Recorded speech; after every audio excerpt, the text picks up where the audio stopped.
एकादशी व्रत का महात्म्य सुनने में धर्मराज युधिष्ठिर को अपार हर्ष की अनुभूति हो रही थी। मोक्ष प्राप्ति की इच्छा से धर्मराज युधिष्ठिर ने पूछा, वासुदेव, फाल्गुन के कृष्ण पक्ष में किस नाम की एकादशी होती है? कृपया करके बताइए। भगवान श्री कृष्ण बोले, युधिष्ठिर, एक बार नारद जी ने कमल के आसन पर विराजमान होने वाले ब्रह्मा जी से प्रश्न किया, सुरश्रेष्ठ, फाल्गुन के कृष्ण पक्ष में जो विजया नाम की एकादशी होती है, कृपया उसके पुण्य का वर्णन कीजिए।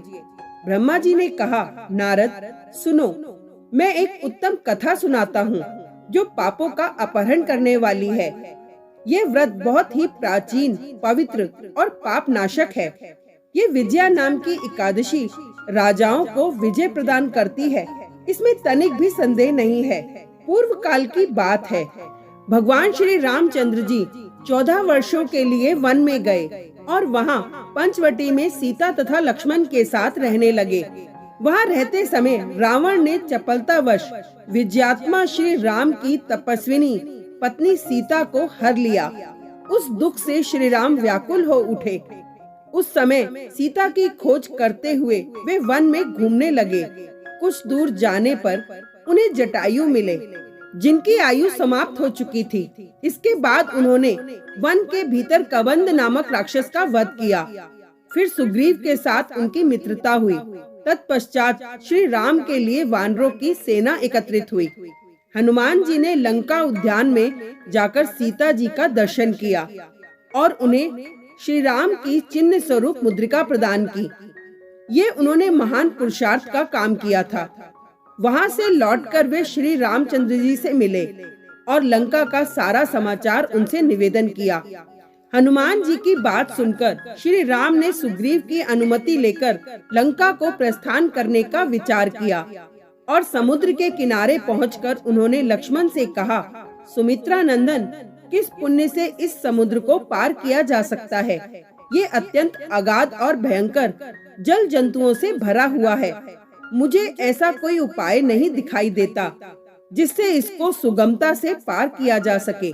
लक्ष्मण बोले, महाराज, आप ही आदिदेव और पुराण पुरुष पुरुषोत्तम हैं।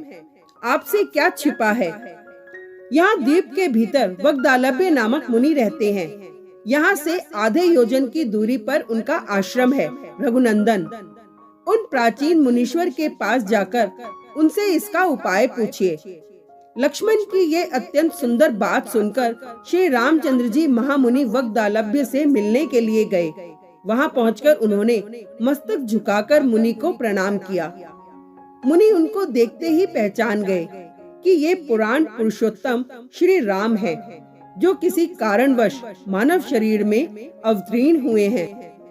उनके आने से महर्षि को बड़ी प्रसन्नता हुई। उन्होंने पूछा, श्री राम, आपका कैसे यहाँ आगमन हुआ? श्री राम बोले, महर्षि, आपकी कृपा से राक्षसों सहित लंका जीतने के लिए सेना के साथ समुद्र के किनारे आया हूँ। मुने, अब जिस प्रकार समुद्र पार किया जा सके वह उपाय बताइए। मुझ पर कृपा कीजिए। वग्दालभ्य ने कहा, श्री राम, फाल्गुन के कृष्ण पक्ष में जो विजया नाम की एकादशी होती है, उसका व्रत करने से आपकी विजय होगी। निश्चय ही आप अपनी वानर सेना के साथ समुद्र को पार कर लेंगे। राजन, अब इस व्रत की फलदायी विधि सुनिए। दशमी के दिन आने पर एक कलश स्थापित करें। वह सोने, चांदी, तांबे अथवा मिट्टी का भी हो सकता है। उस कलश को जल से भरकर उसमें पल्लव डाल दें।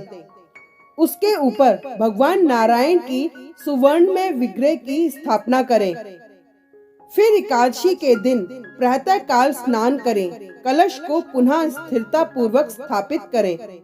माला, चंदन, सुपारी तथा नारियल आदि के द्वारा विशेष रूप से उसका पूजन करें। कलश के ऊपर सप्त धान्य और जौ रखें। गंध, धूप, दीप और भांति भांति के नैवेद्य से पूजन करें। कलश के सामने बैठकर वह सारा दिन उत्तम कथा, वार्ता आदि के द्वारा व्यतीत करें तथा रात में वहाँ जागरण करें। अखंड व्रत की सिद्धि के लिए घी का दीपक जलाएं। फिर द्वादशी के दिन सूर्योदय होने पर उस कलश को किसी जलाशय के समीप नदी, झरने या पोखरे के तट पर ले जाकर स्थापित करें और उसकी विधिवत पूजा करके देव प्रतिमा सहित उस कलश को वेद वेत्ता ब्राह्मण के लिए दान कर दें। महाराज, कलश के साथ ही और भी बड़े बड़े दान देने चाहिए। श्री राम, आप अपने युद्धपतियों के साथ इसी विधि से प्रयत्न पूर्वक विजय का व्रत कीजिए, इससे आपकी विजय होगी। ब्रह्मा जी कहते हैं, नारद, यह सुनकर श्री रामचंद्र जी ने मुनि के कथा अनुसार उस समय विजया एकादशी का व्रत किया। उस व्रत के करने से श्री रामचंद्र जी विजयी हुए। उन्होंने युद्ध में रावण को मारा, लंका पर विजय पाई और सीता को प्राप्त किया। बेटा, जो मनुष्य इस विधि से व्रत करते हैं उन्हें इस लोक में विजय प्राप्त होती है और उनका परलोक भी अक्षय बना रहता है। श्री ब्रह्मा जी ने नारद जी से कहा कि हे पुत्र, जो कोई इस व्रत के महात्म्य को पढ़ता या सुनता है उसको 1000 वाजपेय यज्ञ का फल प्राप्त होता है। Thank you.